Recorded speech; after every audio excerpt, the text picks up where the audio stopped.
Hello everybody, hello my friends from Turkey, dear Professor Karayalçın, dear Mr. Chairman, dear ladies and gentlemen. It's a great honor for me to be invited to the 15th Faydalı Pankreato Bilier Research Congress and to give a lecture about associated liver condition and portal vein ligation for stage hypertectomy Alps. Is it beneficial or detrimental? It's a great honor for me to give this lecture, and again I want to thank you for the friendship, for all the relations we had within the past years, and I really regret that I'm not able to be in Istanbul today and have to stay behind. I'm very sorry. Believe me, I would have preferred to stay in Istanbul and to talk directly to you. So, my talk is Alps, is it beneficial or detrimental? I will first give you a small update about the history of Alps, and then I come to the topic. You all know that the story of Alps started in September 2009, but almost by incident. Professor Hauke, former colleague of mine, wanted to do an extended hypertectomy, the trisectionectomy, the female patient with perihylacolangiocarcinoma. He started the operation, he did the transection of the liver parenchyma, he also took down the portal vein to the right side, but then he found the left lobe to be too small for extended hypertectomy. He stopped the operation and brought the patient back to his intensive care unit. 1 week later he was curious what had happened to the right lobe. He did a CT scan, found that the left lobe was very huge, and then he did the second operation. This was the beginning of in situ splitting, as it is still called in Germany, or the Alps procedure. This is almost 50 years ago. You all know that 5 years later there has been the initial report from 5 German centers with 25 Alps procedures. This was a very new paper, the first description of the Alps procedure. It was very nice to see that we had within 9 days 74% hypertrophy rate and 100% resectability rate, but of course, and this was what caused a lot of caution, morbidity rate was very high, and we had 12% mortality rate. This was the initial report. You all know that there have been many arguments in the literature, and one who raised his finger was Nick. Said what has been gained by Alps was increasing hypertrophy and resectability rate, but we thought that we had more lost. We had lost the safety, and we had lost the chance for biological selection. There had been ongoing discussion about is Alps better than trisectionectomy, but of course, due to the high morbidity and mortality rate, there had been a lot of new developments, innovative variants of Alps. You see here the 290 Alps, the microwave Alps, radio frequency Alps, or hybrid Alps.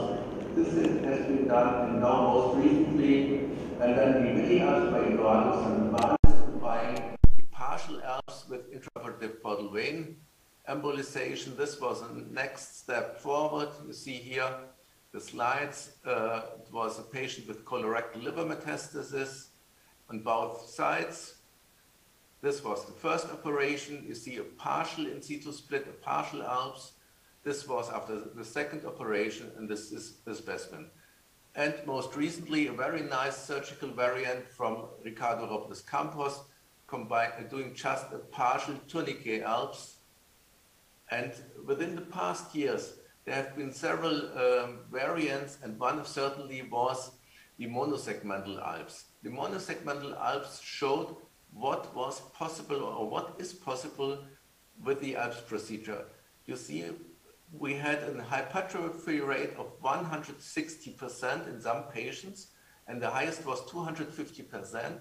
It was a description of 12 patients with a 0 90-day mortality rate and a 1-year survival rate. So this was certainly an improvement, and this was certainly something which could have not been reached by traditional two-stage hepatectomy or other surgical techniques.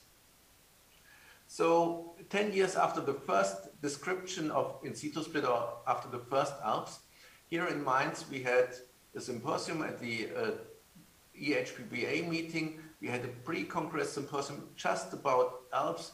It was the 10th anniversary of Alps. And we brought down the main statements of this meeting in the Annals of Surgery. It was indication for Alps. Patient selection is paramount. You have to look at age and the tumor entity. Alps in HCC, a careful selection is necessary. Alps in biliary tumors, you have to be very cautious. But new techniques, probably the mini Alps, as I already showed, may open new possibilities.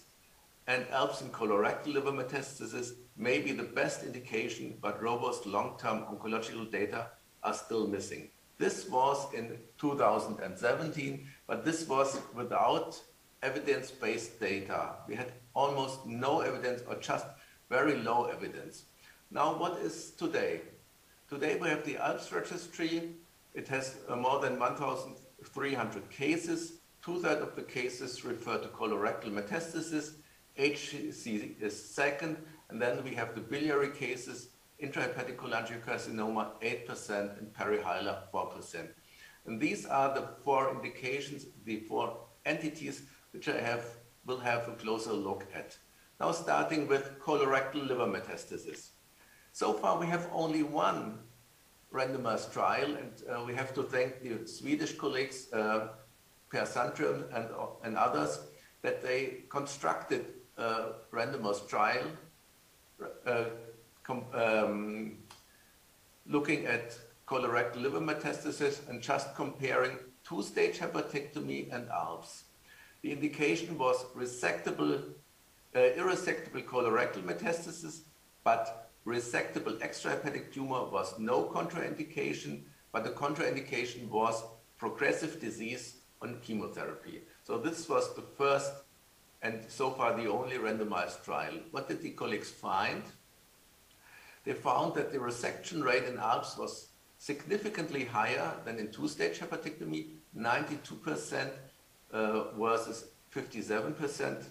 Admittedly, a very low rate of resectability in 2-stage hepatectomy, but they had 13 patients who had failure of 2-stage hepatectomy, but were rescued by Alps. So a much higher resectability rate in Alps, but otherwise no difference. A 0 resection rate, 77% in Alps, to my mind very low, and 59% in 2-stage hepatectomy, also very low, but the same or no difference in 90-day mortality, 8.3 versus 6.1 in the intention to treat group. Another paper, and this was a real critical analysis of patients having an Alps because of colorectal liver metastasis, came from Andreas Schnitzbauer from Frankfurt. They looked at the data of the Alps registry and at all patients having an Alps for colorectal metastasis.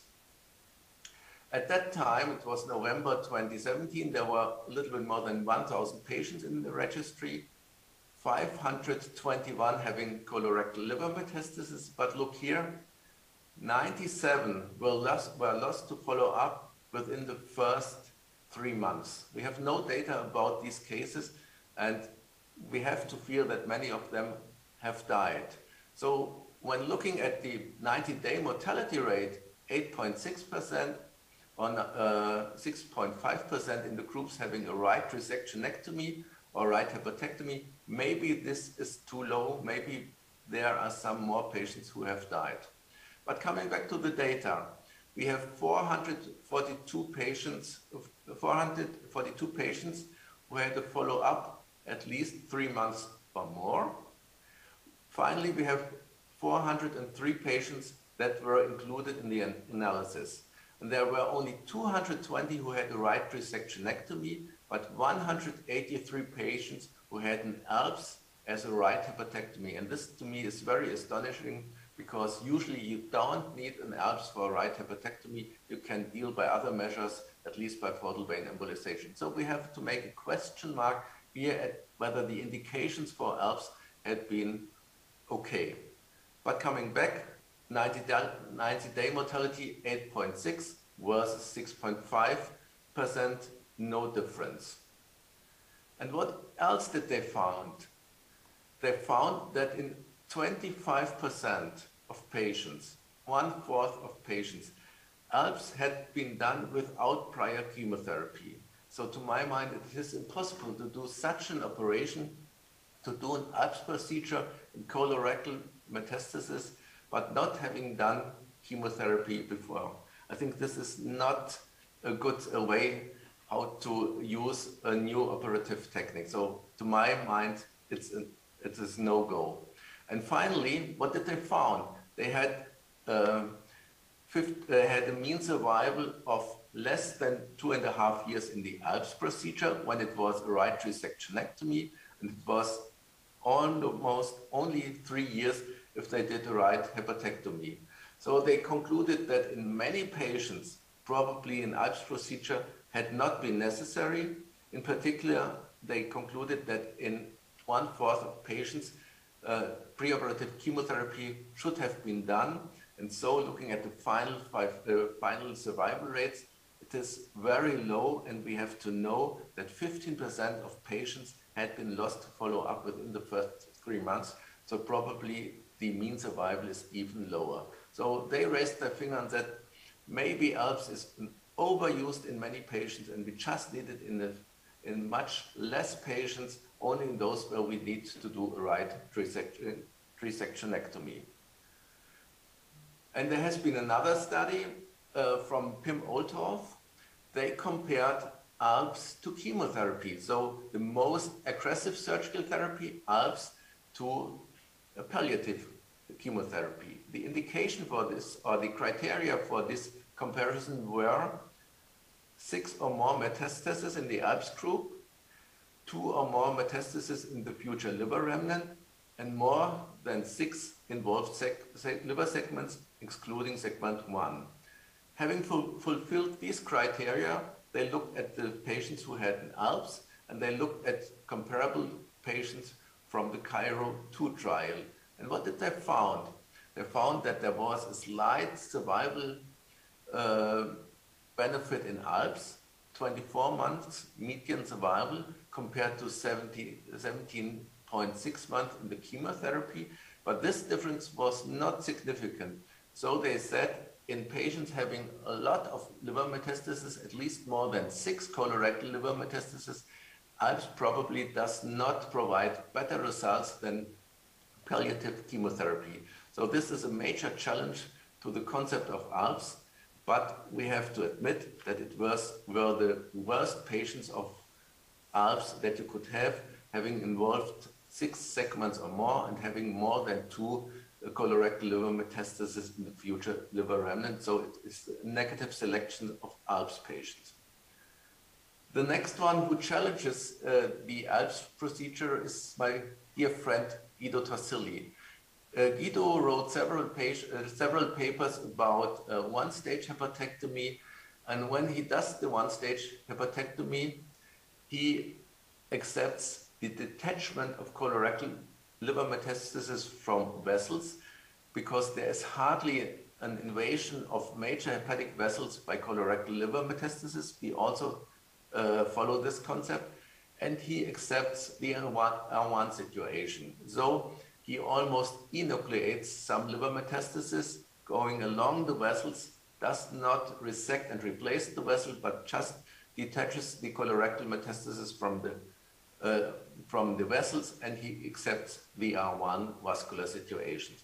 Having done this, he has written a paper with 155 patients. Median number of colorectal liver metastasis was 7, so almost the same like in the comparative study before.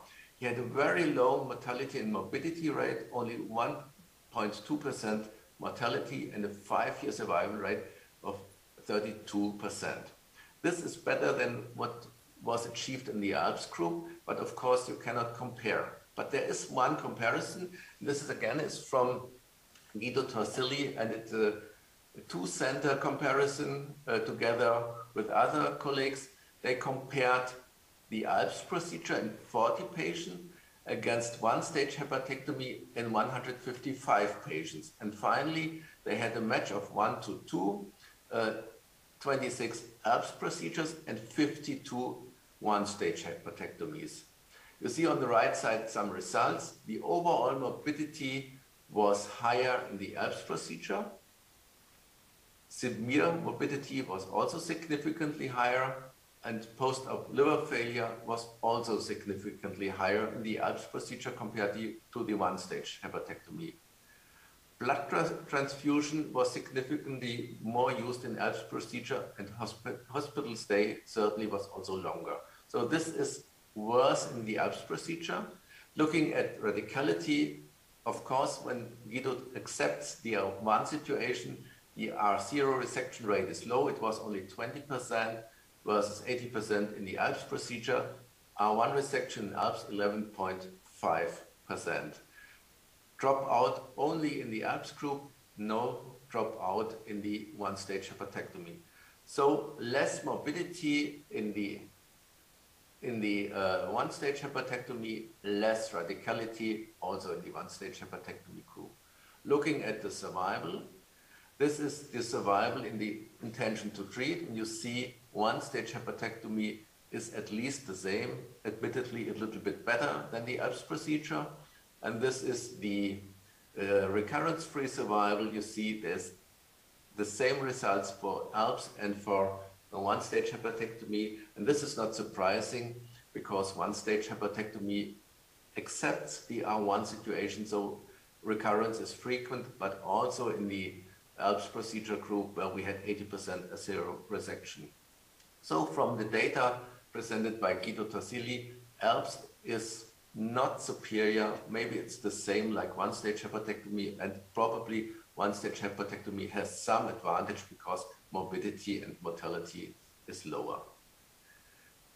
How do we proceed in Mainz? We follow the concept by Guido Tarsili. The more metastasis we have in the liver, the less we do in ALPS. We prefer ALPS in patients where only 2, 3, or 4 metastases are in the liver, but where there is a huge tumor burden, but not too many metastases. And this here is an example how we proceed. This was a patient with rectal cancer. He had 3 colorectal liver metastases. You see here huge metastases. We did chemotherapy for almost 1 year.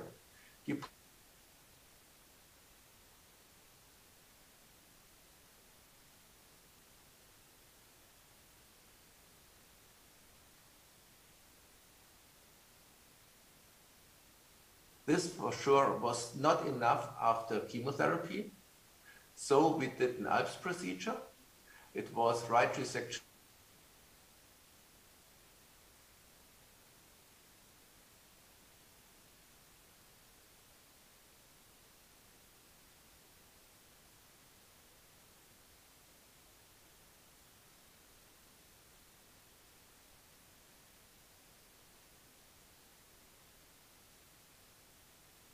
Metastasis, pre-treated by chemotherapy, not too many metastases, and then we do an ALPS. And these are our data. We had almost 1,000 resections for colorectal liver metastasis within 10 years. We just did 9 ALPS for colorectal liver metastasis, so only 1% of ALPS. In all other cases, we do 2-stage hepatectomy or 1-stage hepatectomy, and we reserve ALPS for very selected cases. These are our results. Median disease-free survival 12 months, median follow-up 3 years, and median follow-up after chemotherapy prior to ALPS 42 months in the median, but we also have already patients having survived for more than 5 years after ALPS. These were our data, and now finally we are lucky that we got also data from the LICRO trial, and these were long-term survival data. And you see here in this analysis, ALPS is significantly superior to 2-stage hepatectomy. So this is the first trial and the first and only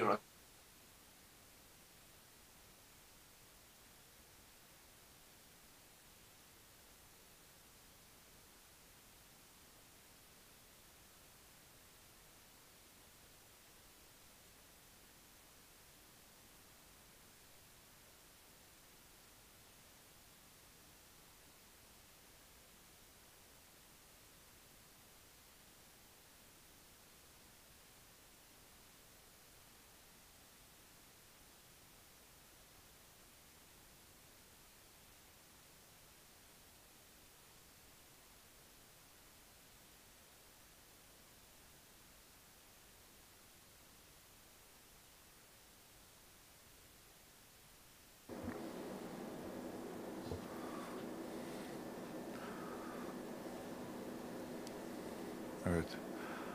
Almanya'daki internet problemlerinden olduğu bana iletildi. Bizle alakası olmadığını size duyurmak istedim Sayın Kongre Başkanı tarafından. Bekliyoruz.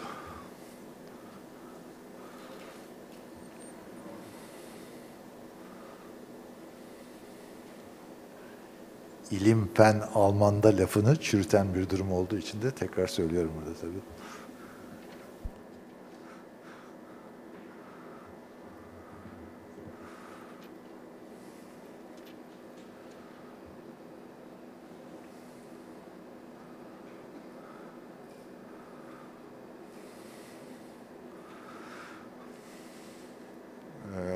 Enteresan bir durum da tabii Profesör Lang burada birçok slaytında Profesör Torzilli'nin makalelerini gösterdi.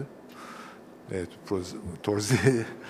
Sayın Torzilli de burada. O yüzden eminim çok mutlu olmuştur. Hani benim söylediklerimi anlamıyor muhtemelen ama tumor recurrence. It was twice as high due to insufficient hypertrophy, and this is astonishing. Usually it's the other way around.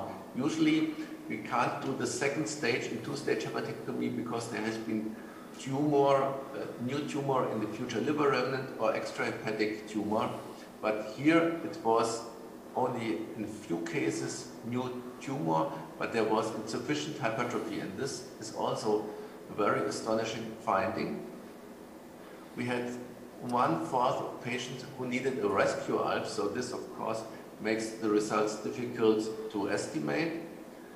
And finally, the authors said that differences in tumor biology may be responsible for the results that had been found, but of course they did not investigate tumor biology. So we have no data in this study about RAS mutation, we have no data about response to chemotherapy. So there are a lot of questions to the study. Of course, it's a very valuable study. It's the only randomized trial that gives the first hint that ALPS could be superior to two-stage hepatectomy, but there are still many open questions. And here just the final paper to colorectal liver metastasis. It was a paper presented at the ESA from Henrik Piotrowski from Switzerland. These are the data of ALPS in the registry. You see the 5-year survival after ALPS in colorectal metastasis, about 30%. And the parameters who were significant prognostic parameters were the RECIST criteria after chemotherapy. It was whether there was a KRAS or an NRAS mutation, whether there was a tumor on the right side or on the left side in the colon. So the biological data that have been missing in the Swedish study probably could be the clue for better selection in the future in colorectal metastasis. But anyway, a 5-year survival of about 30% is very good in patients who otherwise would have had no chance for resection. So this was my last slide to colorectal liver metastasis. Let's come to ALPS for HCC. The first study, or the first paper that was described for ALPS in HCC was in 2060. It was the question, should ALPS be used in intermediate stage HCC? At that time, 35 patients with HCC were in the ALPS registry. The hypertrophy rate after ALPS in HCC was significantly lower compared to colorectal liver metastasis, but this was not astonishing because many of the patients had severe liver cirrhosis. But what was the detrimental finding was that there was a 90-day mortality after ALPS in HCC of 31%. Certainly this usually is a no-go, and one would have needed to stop the program at least for ALPS in HCC. 90-day mortality of 31% is not acceptable. Here are some slides, and these slides are from Hong Kong. There had been significant improvement in the ALPS procedure by the working group from Hong Kong, in particular by Albert Chan. They could reduce 90-day mortality to 6%. This is now in the range where we had it also in colorectal liver metastasis. and they had strict criteria for Alps procedure. Only child A patients. They looked at the IgG elimination. They looked at the future liver remnant, and absolutely they had looked at the platelet count. They needed at least 100,000 platelets to do an Alps procedure. And sticking strictly according to these criteria, they could improve the results. They found the same hypertrophy rate, but of course they had much better 90-day mortality rate. And finally, this is a very new paper, again from Albert Kahn from Hong Kong. They said that there's even a changing paradigm in modulation of future liver remnant before major hepatectomy, Alps versus portal vein embolization. What did they find? What did they do? They looked at 46 Alps and 69 portal vein embolization. Resection rate was significantly higher after Alps than after portal vein embolization. You see the data here. Most interesting, there were more patients having cirrhosis in the portal vein embolization group.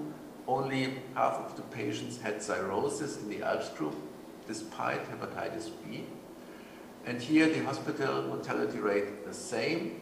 A significant difference again in the hospital stay. Alps patients had to stay longer than two-stage hepatectomy of portal vein embolization patient, but tumor recurrence rate was the same. Looking at the survival data, at the results, disease-free survival was a little bit better in portal vein embolization group, but not significant, and the same with the overall survival. Some benefit probably to the portal vein embolization group, but not significant. But these are only the patients who underwent the procedure, and this is the intention to treat group. You see there's almost exactly the same results for Alps procedure and portal vein embolization, and a little bit better than the upfront hepatectomy. So to my mind, I cannot see the optimism of Albert Kahn, why he can already talk about a changing paradigm. To my mind, the results are almost the same, but with the advantage of Alps that it might open the chance for resection in more patients than portal vein embolization. And finally, coming to intrahepatic cholangiocarcinoma, this is a slide you may already know. It is my first Alps. I did it in 2009 in a young female patient, 33 years old.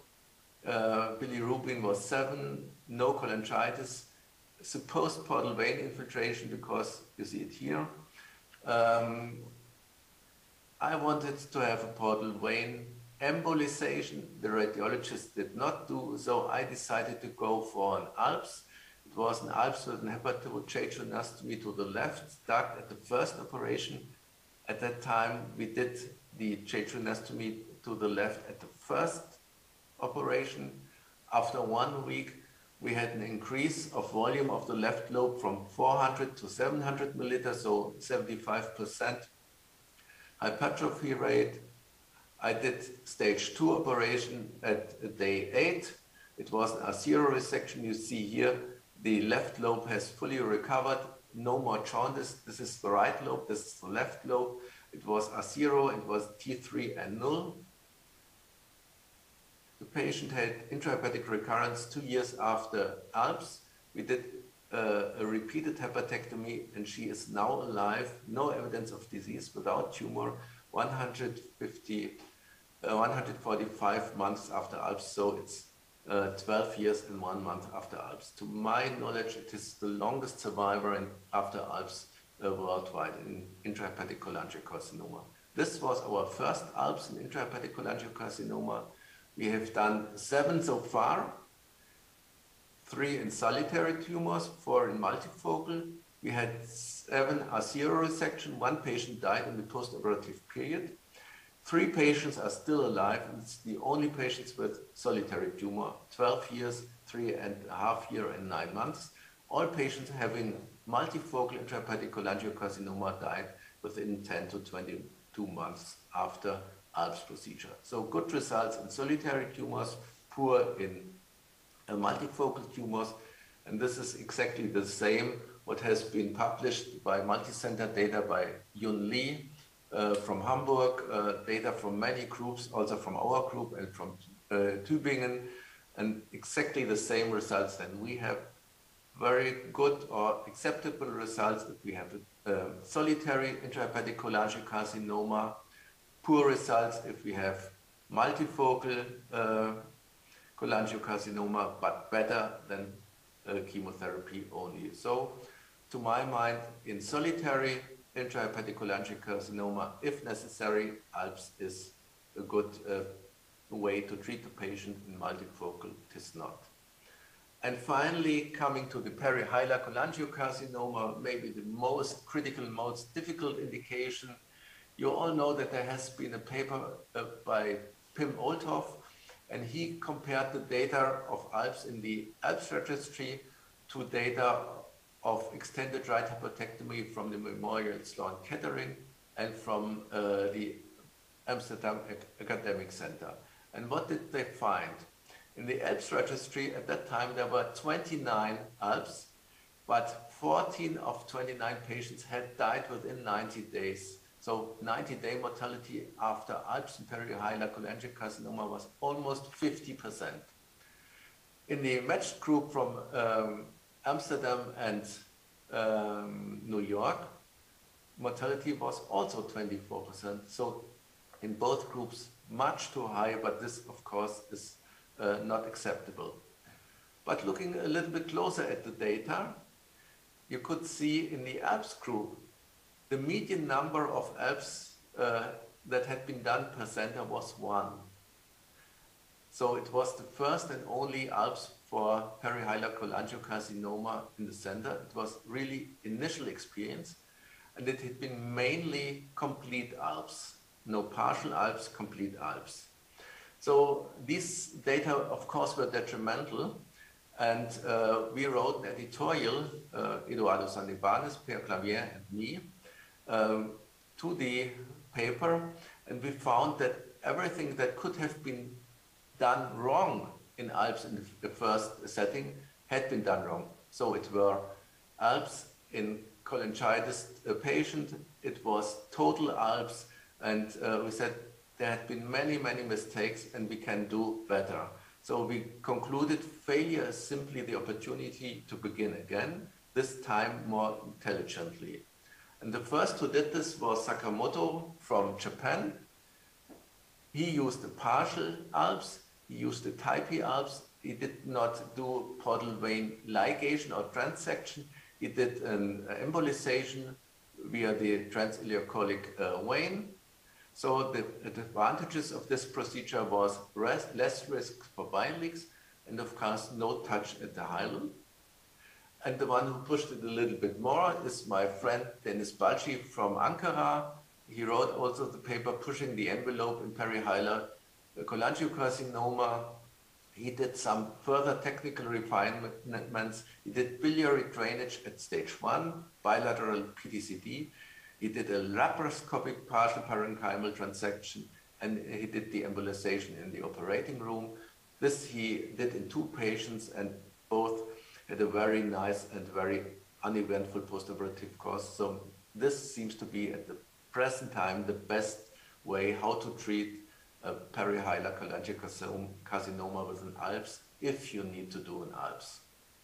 So, but we have to be still very cautious, because once we do parenchymal transection, of course we have the risk for biliary leakage, and the bile may contain tumor cells. So we have the risk of peritoneal carcinomatosis. If we do an ALPS, we have to have this in mind.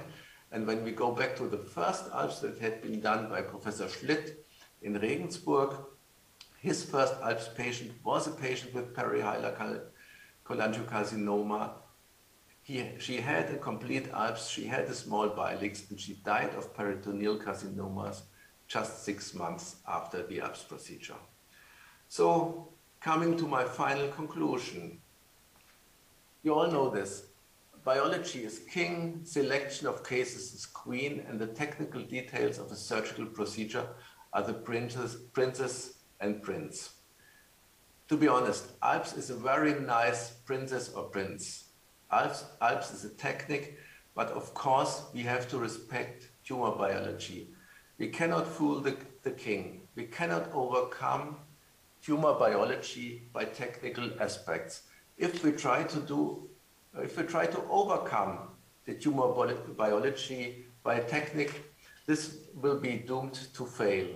But this is not a failure of the technique, it's a failure of indication. So we mustn't kick the dog and mean the master. The technique cannot be responsible for a failure. So finally, my conclusion, Alps has broadened the surgical spectrum to resect extensive tumor burden. Alps should be considered as a last resort only in those cases with no other options, for instance, in extremely small future liver remnants or after failed portal vein embolization. Defining it as such and using Alps as such, it must be regarded as beneficial. Certainly in this setting, Alps is blessing. And the availability of a surgical procedure per se can't be detrimental. Only its inappropriate use or wrong application. If we use it wrong, then it is fatal. But it is not the failure of the procedure, it is the failure of the surgeon. So I thank you for your attendance, and I thank you again for the invitation to give a talk at your meeting. Thank you very much. Okay. Soru var mı salondan?